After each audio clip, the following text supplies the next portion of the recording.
विद्यार्थियों, आशा है आप लोग पूर्णतः स्वस्थ होंगे।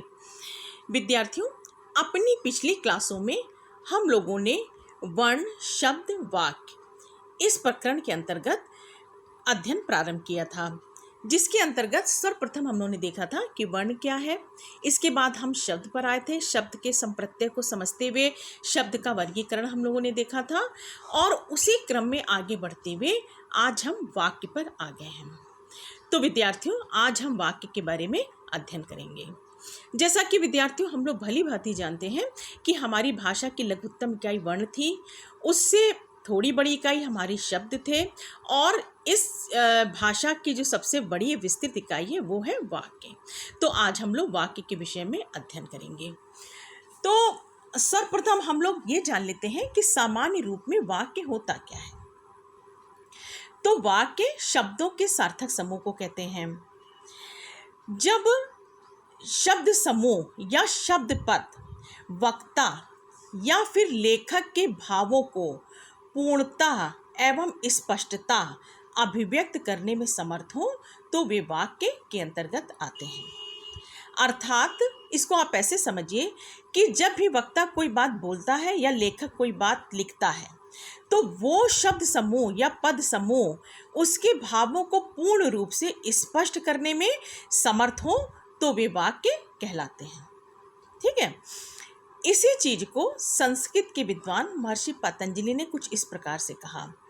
उन्होंने कहा कि ऐसा शब्द समूह जो अर्थ की प्रतीति कराने में पूर्णतः सक्षम हो वाक्य कहलाता है।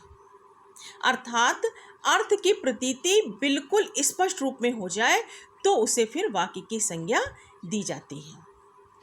तो इस प्रकार विद्यार्थियों उन्होंने वाक्य के सामान्य अर्थ को देखा। अब इसी तथ्य को हम लोग भोलानाथ तिवारी के शब्दों में देखते हैं कि उन्होंने वाक्य को किस रूप में लिया। इन्होंने कहा कि वाक्य भाषा में वह इकाई है जिसमें एक या एक से अधिक सहज शब्द या पद होते हैं तथा जो अर्थ की दृष्टि से संपूर्ण होते हैं, साथ ही उनमें प्रत्यक्ष या परोक्ष रूप से कम एक क्रिया अवश्यमेव होती है। ठीक है। तो विद्यार्थियों, ये जो शब्द डॉक्टर भोलानाथ तिवारी के थे, इनको आप वाक्य पे लागू करके देखिए तो ये आपको महसूस होगा कि हाँ, वाकई वाक्य यही है। इसी प्रकार आचार्य विश्वनाथ ने अपनी पुस्तक साहित्य दर्पण, जैसा कि हम लोग जानते हैं, हम लोगों ने क्लास में भी चर्चा की थी कि विश्वनाथ जी की जो साहित्य दर्पण बुक है वो बिल्कुल नेशनल लेवल पे प्रसिद्ध बुक है। उसमें उन्होंने ये उद्धृत किया था कि आकांक्षा, योग्यता एवं आसक्ति से युक्त जो पद समूह होंगे या शब्द समूह होंगे उन्हें वाक्य कहा जाएगा या उन्हें वाक्य कहते हैं। तो विद्यार्थियों, इस प्रकार हम लोगों ने देखा कि सामान्य रूप में वाक्य क्या है और विद्वानों की दृष्टियों में वाक्य क्या है। अब हम इसी क्रम में आगे बढ़ते हुए लेते हैं वाक्यों के भेद को, यानी वाक्य का वर्गीकरण किस आधार पर किया गया है ये अब हम लोग देखते हैं।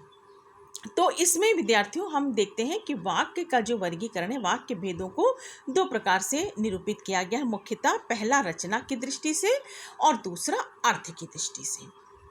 ठीक है। तो पहले हम जो अपना प्रथम दृष्टिकोण हमारा है रचना की दृष्टि से, उस पर हम बात करते हैं कि रचना की दृष्टि से वाक्य के कितने भेद हैं।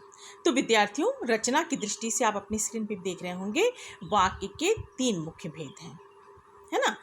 नंबर 1 सरल या साधारण वाक्य, नंबर 2 मिश्रित वाक्य और नंबर 3 संयुक्त वाक्य। तो इसमें हम अपने इस पहले वर्गीकरण के अंतर्गत अपने पहले भेद को लेते हैं, यानी सरल या साधारण वाक्य। तो विद्यार्थियों, जैसा कि नाम से ही स्पष्ट हो रहा है, नाम स्वयं बता रहा है कि सरल या साधारण वाक्य मतलब ऐसा वाक्य जो समझने में बेहद सरल और सहज होगा, और साधारण होगा मतलब कोई उसमें जो है कठिनाई का अनुभव नहीं होगा। ठीक है। तो सरल और साधारण वाक्य वे वाक्य कहलाते हैं जिसमें केवल एक क्रिया होती है ना, मात्र एक क्रिया जिसमें संलग्न होती है और जिसमें केवल एक उद्देश्य और एक विधेय शामिल होता है। ठीक है। तो ऐसे वाक्य क्या है हमारे, सरल या साधारण वाक्य हैं। जैसे उदाहरण के रूप में हम इसको प्रस्तुत करेंगे, जैसे हम कहते हैं कि राम जाता है ना, या श्याम खाता है। तो इसमें विद्यार्थियों आप देखिए, राम जाता है, ठीक है, तो इसमें एक ही क्रिया है, ठीक है, एक उद्देश्य है राम और जाता है, एक इसका विधेय है, ठीक है। इसी प्रकार से श्याम खाता है, इसमें भी ठीक एक उद्देश्य और एक विधेय ही सम्मिलित है। तो ये क्या है, हमारे साधारण वाक्य हैं। अब हम बात करते हैं मिश्रित वाक्य की, ठीक है। मिश्रित वाक्य मैं पुनः कहूंगी, जैसा कि नाम से स्पष्ट हो रहा है, यानी कि वाक्य में किसी प्रकार का मिश्रण है ना, यानी वाक्य में कोई अन्य प्रकार के वाक्य का सम्मिलित होना। तो मिश्रित वाक्य वे वाक्य होते हैं जिसमें एक सरल या साधारण वाक्य के अतिरिक्त अन्य वाक्य भी सम्मिलित होते हैं, या वाक्य के अन्य भेद भी सम्मिलित होते हैं, ठीक है। तो इसको हम मिश्रित वाक्य के नाम से जानते हैं, ठीक है। जैसे हम लोग राम के घर चलेंगे और तब वहाँ से बाजार चलेंगे, ठीक है, या हम लोग राम के घर में अध्ययन करेंगे, तत्पश्चात वहाँ से बाजार को जाएंगे। तो यहाँ पे आप देखिए कि एक वाक्य में दो वाक्य जो हैं वो एक साधारण वाक्य में दो वाक्य क्या है जो है सम्मिलित हैं, यानी एक साधारण वाक्य के अलावा अन्य वाक्य भी यहाँ पे सम्मिलित हैं, ठीक है। तो ये क्या है, दो वाक्यों का मिश्रण है, तो इसे हम मिश्रित वाक्य के अंतर्गत लेते हैं। अब विद्यार्थियों इसके तीसरे प्रकार पे आते हैं, जो कि है तीसरा अंतिम प्रकार रचना की दृष्टि से, वो है हमारा संयुक्त वाक्य। संयुक्त वाक्य यानी कि जिसमें कई वाक्य संयुक्त रूप से मिलकर कार्य कर रहे हों, उन्हें हम संयुक्त वाक्य श्रेणी में रखते हैं, ठीक है। तो जैसे कि जो संयुक्त वाक्य होते हैं, इनमें एक से अधिक साधारण वाक्य के अतिरिक्त अन्य वाक्य भी सम्मिलित होते हैं, ठीक है। तो ये क्या होते हैं, ये वाक्य निश्चित रूप से थोड़े लंबे और बड़े होते हैं और एक दूसरे से ये जुड़े हुए होते हैं, ठीक है। या दूसरे शब्दों में अगर हम जाने तो दो मिश्रित वाक्यों के जो है मिश्रण को हम संयुक्त वाक्य कहते हैं, ठीक है। तो ये हमारा जो संयुक्त वाक्य है, इसको हम लोग एक उदाहरण के द्वारा समझते हैं, ठीक है।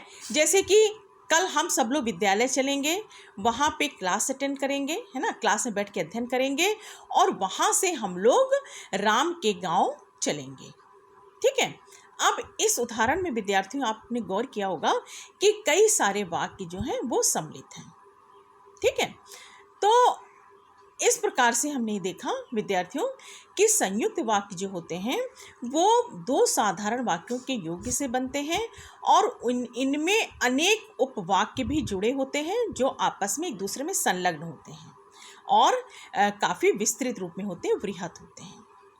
तो विद्यार्थियों आज की इस क्लास में हमने देखा कि वाक्य क्या है, वाक्य हम किसे कहते हैं, विद्वानों की दृष्टिकोण में वाक्य क्या होता है तथा वाक्य के कितने भेद होते हैं या वाक्य का वर्गीकरण कितने प्रकार से है, जिसके अंतर्गत आज हम लोगों ने ये जाना कि वाक्य का वर्गीकरण दो प्रकार से, एक रचना की दृष्टि से, एक अर्थ की दृष्टि से, जिसमें हम लोगों ने पहले भेद को लिया रचना की दृष्टि से, और उसके अंतर्गत हम लोगों ने जाना कि सरल या साधारण वाक्य क्या होते हैं, मिश्रित वाक्य क्या होते हैं और संयुक्त वाक्य क्या होते हैं।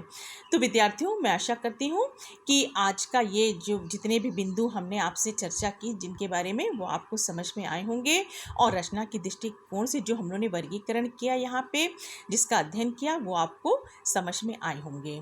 विद्यार्थियों अपनी अगली क्लास में हम अपने वाक्य के अगले वर्गीकरण के विषय में अध्ययन करेंगे। धन्यवाद।